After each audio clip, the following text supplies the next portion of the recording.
నా కుటుంబ సభ్యులందరికీ మనస్ఫూర్తిగా హృదయపూర్వక నమస్కారం. ముఖ్యంగా నా ఆడబిడ్డలకి, అన్నదమ్ములకి.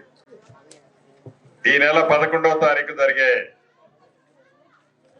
ఎదుల్లాపురం మున్సిపల్ ఎన్నికల్లో మన 23వ డివిజన్ నుంచి సోదరీమణి అనితని నిలబెట్టడం జరిగింది. కాంగ్రెస్ పార్టీ పక్షాన మీ దీవెనలు, మీ ఆశీస్సులు అనితకి ఉండాలని, హస్తం గుర్తు మీద మీ అమూల్యమైన ఓటు వేయాలని మనస్ఫూర్తిగా శిరస వంచి నా జంగాల కాలనీ కుటుంబ సభ్యులందరినీ అభ్యర్థిస్తున్నాను.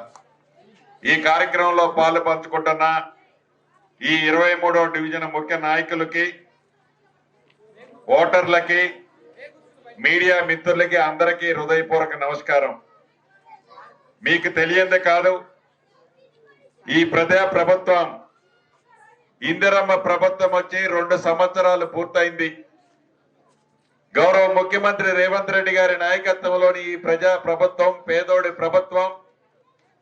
పేదవాళ్ళకి నిరంతరము అండదండలుగా ఉంటూ అనేక సంక్షేమ కార్యక్రమాలు పేదవాడికి అందిస్తున్న సంగతి మీకు తెలియంది కాదు. దాంట్లో భాగమే 200 యూనిట్లు ఉచిత విద్యుత్ ప్రతి పేదవాడి ఇంటికి ఇచ్చే కార్యక్రమం కానీ,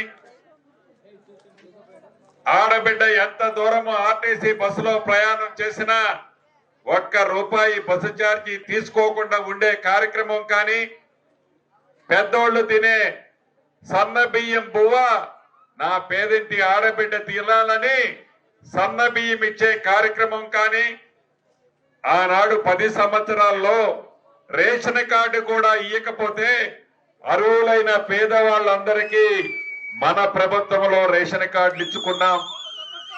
ఒక కొత్త రేషన్ కార్డులే కాదు, పాత రేషన్ కార్డులు ఇచ్చిన వాళ్ళకి కొత్త పేర్లు కూడా చేర్చుకున్నాం. అంతెందుకు, ఇదే జంగాల కాలనీకి నేను ఇందిరమ్మ ఇల్లు గృహప్రవేశానికి వచ్చాను. ఆ గృహప్రవేశానికి వచ్చినప్పుడు నా ఆడబిడ్డ ముఖంలో ఆనందము కనీ విని ఎరగండి.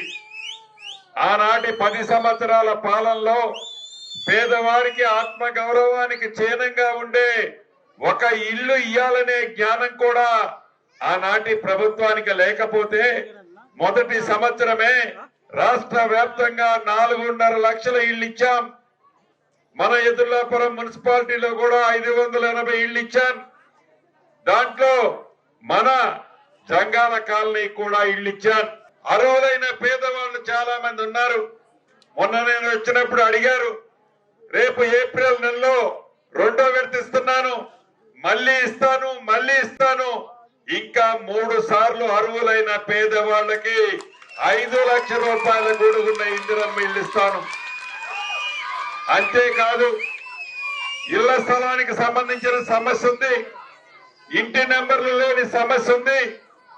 ఇళ్ల స్థలాలు ఇచ్చే మంత్రిని కూడా నేనే, ఇల్లు ఇచ్చే మంత్రిని కూడా నేనే, నెంబర్లు ఇచ్చేది కూడా నేనే. కాబట్టి ఇళ్ల స్థలం లేని నిరుపేదలకి ఇళ్ల స్థలం కూడా ఇవ్వటమే కాకుండా నెంబర్లు కూడా అధికారులకు పోయినసారి వచ్చినప్పుడు చెప్పాను.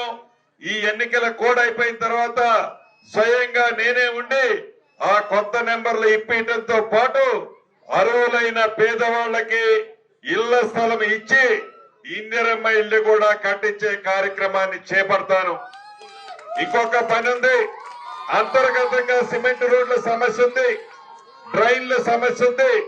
వీటన్నిటినీ పూర్తి చేసే బాధ్యత మీ ఇంటి పెద్ద కొడుకుగా నాదేనని మనస్ఫూర్తిగా మీ అందరికీ తెలుపుతూ,